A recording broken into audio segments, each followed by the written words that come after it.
그래서 왜 이 사람들이 사망을 했는지, 어떤 위험 인자가 사망에 영향을 끼쳤는지에 대한 분석을 했습니다. 그 중에서 이제 가장 영향을 많이 끼친 인자는 바로 나이였어요. 나이. 결국엔 65세 이상이 65세 미만의 환자들보다 사망률이 거의 25배 가까이 높은 것을 확인할 수 있었기 때문에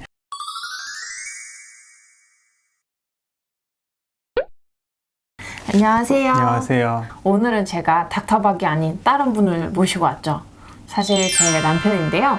저희 남편은 이제 내과 전문이다 보니까 코로나 바이러스에 대해서 좀 더 물어보기 위해서 이렇게 끌고 나왔습니다. 네, 안녕하세요. 저는 닥터 언니를 지원하기 위해 나온 닥터 하입니다. 그래서 오늘은 이제 많은 분들이 궁금해 하실 텐데 코로나19가 정말로 이렇게 우리가 걱정하는 것처럼 위험한 바이러스인지, 또 그럼 어떤 사람한테 이게 정말 위험할 수 있는지 이런 게 많이 궁금하실 텐데요. 그런 거에 대해서 좀 얘기를 들어보려고 해요.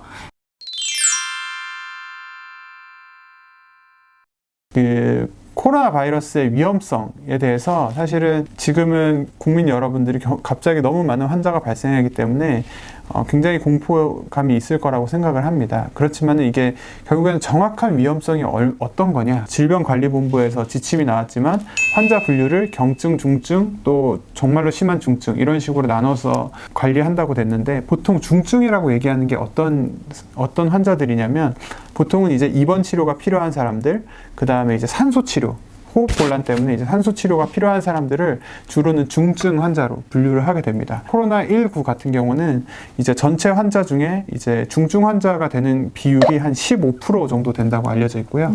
그리고 중증 환자 중에서 정말로 이제 중환자실 치료, 산소 호흡기라든지 아니면 정말 중환자실 혈압이 떨어진다든지 폐혈증이 생긴다든지 이러한 위험한 상황이 이르는 환자가 전체 환자의 5% 정도로 꽤 높은 비율을 차지하는 거거든요. 그래서 그 정도가 위험해지고, 그 다음에 사망률은 지금 보고된 걸로 봐서는 한 1.5에서 2.5% 사이에서 왔다 갔다 한다고 볼 수 있습니다. 어떤 분들은 이게 사망률이 1%밖에 안 되면은 되게 약한 거 아니냐 이렇게 생각도 하시잖아요. 미국에서도 미국 의사들이 코로나19보다 우리나라는 지금 계절성 독감이 더 위험한 것 아니냐 이런 기사도 났고, 이게 뭐 사망률이 높지 않다던데, 사스나 메르스에 비해 높지 않다던데 뭐 좀 괜찮은 거 아니냐 이런 의견을 내시는 분들이 있어요. 독감 같은 경우는 그 사망률을 보통 집계를 하면 한 10만 명 중에 최대 한 20명 이렇게 얘기를 하거든요. 그러니까 0.0 몇 프로 이렇게 되는 거기 때문에 거의 코로나 바이러스가 적어도 50배에서 100배 이상 사망 환자가 발생하는 질환이고요.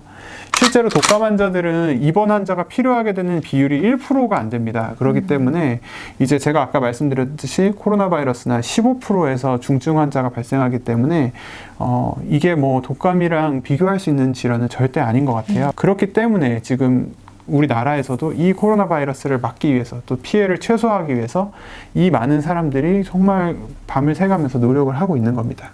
하버드 어떤 교수님은 뭐 전 세계 국민의 40에서 70%. 40에서 70%다 이렇게 잡아도 우리가 60억 인구에 30억. 네. 그리고 그 중에서 1%가 죽는다 이렇게 생각하면 사실 어마어마한 거거든요. 근데 이게 제가 사례를 들여서 말씀을 드리면은 그 스페인 독감이랑 이제 비교를 할 수 있겠어요. 사망률이 얼마나 됐을까요? 굉장히 유명하잖아요, 스페인 그쵸, 독감. 엄청 많이 죽었잖아요. 그러니까 그래서 이 스페인 독감의 사망률이 약 2에서 3% 정도로 집계가 되고 별로 있습니다. 차이가 안 나네요. 근데 이제 스페인 독감의 경우에는 전 세계 약 18억에서 19억 환자들이 발생했다고 생각을 하고 있고, 그를 통해서 사망 환자가 거의 한 3천만 명, 4천만 명 이런 정도로 집계가 되고 있기 때문에 전 세계 인구의 1.7%가 사망했다 그래요, 그 당시에. 그 정도의 이제 사망 환자가 발생했기 때문에 단순히 뭐 메르스가 30%고 뭐 코로나가 1%라 그래서 이게 별거 아닌 거냐? 절대 아닙니다. 이 경제학적인 관점에서는 뭐 그렇게 생각을 할 수도 있을 것 같아요. 그렇지만은 저희는 이제 의사이기 때문에 이제 하나하나의 생명을 좀 중요시 하거든요, 저희는. 그래서 정말 뭐 나이 드신 한 분 한 분의 누군가의 어머니, 누군가의 할아버지이기 때문에 그런 환자들이 그렇게 뭐 숫자 계산으로 한 명 한 명 뭐 그 사람은 뭐 기저질환이 있으니까 사망해도 돼 이런 식으로 생각은 저희는 절대 하지 않습니다. 진행이 굉장히 빨라서 좀 위험하다는 얘기도 있더라고요.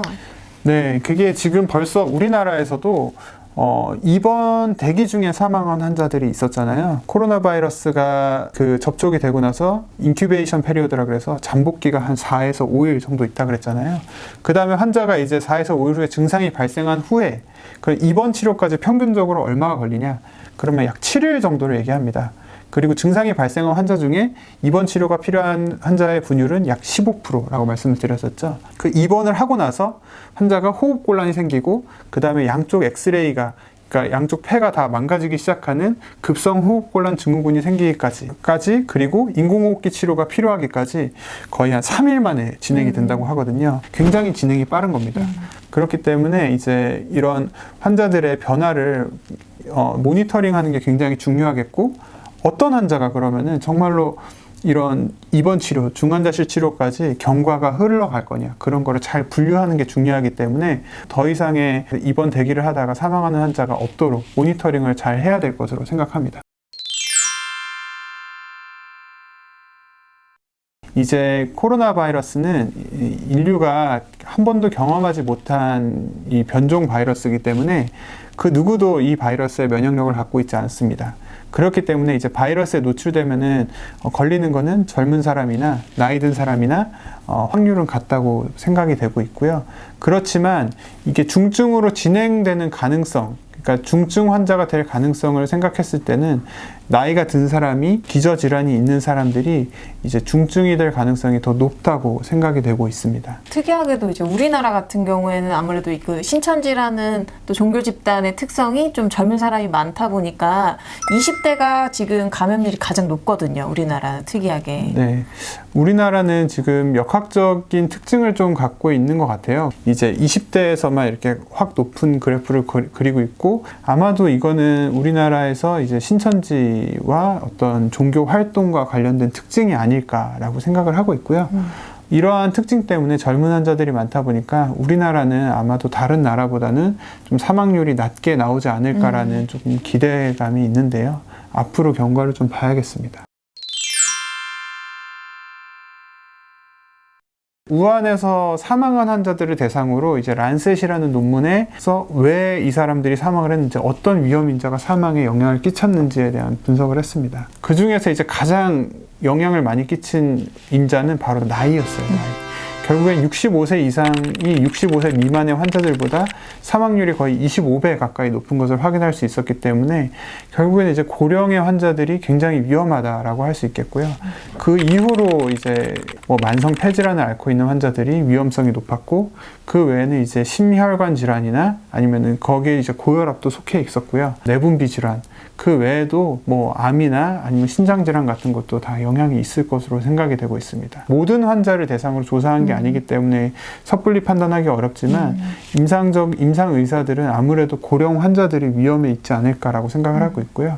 오늘 얘기를 들어보니까 이제 코로나19에 대해서 조금 더 잘 알게 된 것 같아요. 그리고 특별히 이제 위험 있는 저희 할머니, 할아버지라든지 네. 이런 주변의 어르신들한테 좀 더 전화를 해서 건강을 챙겨야겠구나 이런 생각도 좀 드네요. 평균 독감에 걸리는 연령이 약 23세라 그래요. 그리고 소아 청소년에서 걸리는 비율이 27% 가까이 되는데요. 이 코로나19 같은 경우는 평균 연령이 약 47세 정도로 집계되고 있고 소아 청소년들은 약 2%로 소아 청소년들보다는 어르신들, 결국엔 우리 부모님이나 아니면 우리 할머니, 할아버지들에게 위협이 될 수 있는 질환이기 때문에요. 이럴 때일수록 우리 부모님이나 아니면 우리 할아버지, 할머니들에게 전화 한 번 더 하고 챙겨드리는 게 이제 행동 지침 중에 하나가 되겠습니다. 네, 감사하고요. 종종 나와주실 건가요? 아, 네. 뭐 닥터 언니를 응원하기 위해서라면 저는 뭐 나오지 뭐. 그러십시오. 네. 많은 도움이 되셨으면 구독 꼭 눌러주시고요. 다음 시간에 또 뵙겠습니다. 안녕.